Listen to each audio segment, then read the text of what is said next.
দেখেন আজকে আমি ট্যাংরা মাছ আছে জুড়ি মাছ দিয়ে একসাথে কষাইয়া রান্না করব।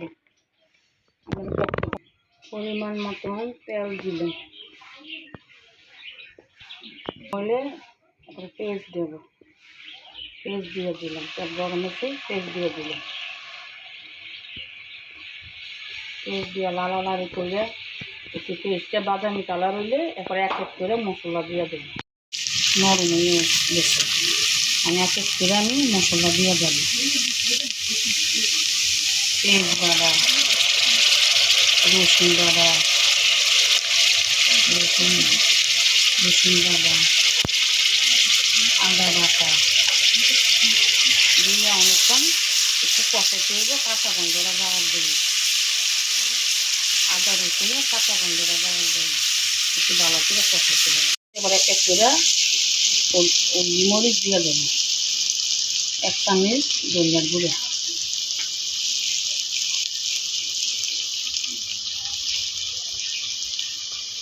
2 চামচ হলুদের গুঁড়া, 1 চামচ মরিচের গুঁড়া, 1 চামচ লবণ, স্বাদ মতনের লবণ দিয়ে লাড়াচাড়া করে একটু কষাতে হবে ভালো করে। পানি দিই, একটু পানি দিয়ে ভালো করে কষাতে হবে। মশলাটা ভালো করে না কষাইলে কাঁচা গন্ধটা যাচ্ছে না। ভালো করে কষাইলে রান্নাটা অনেক স্বাদ হয়।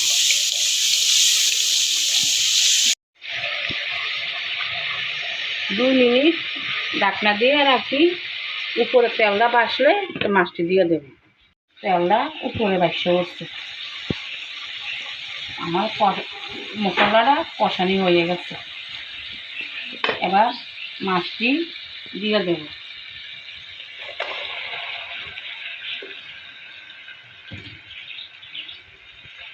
মাছটি দিয়ে লাড়াচাড়া দিয়ে এরপরে জল দেব।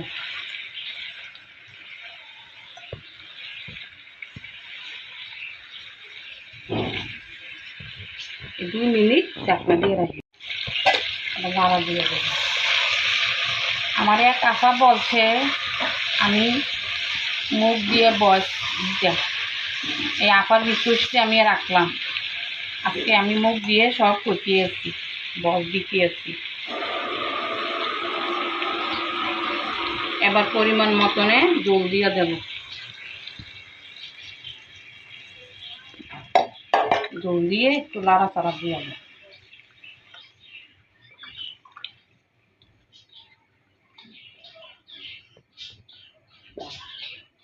5 মিনিটের জন্য ঢাকনা দিয়ে রাখলাম।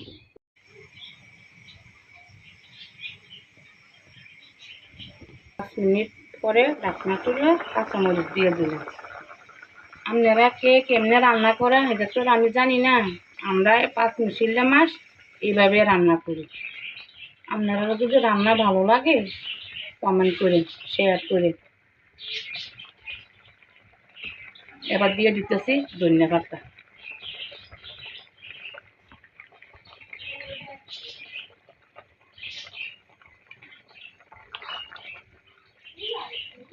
আর 2 মিনিট ঢাকনা দিয়ে রান্না করব।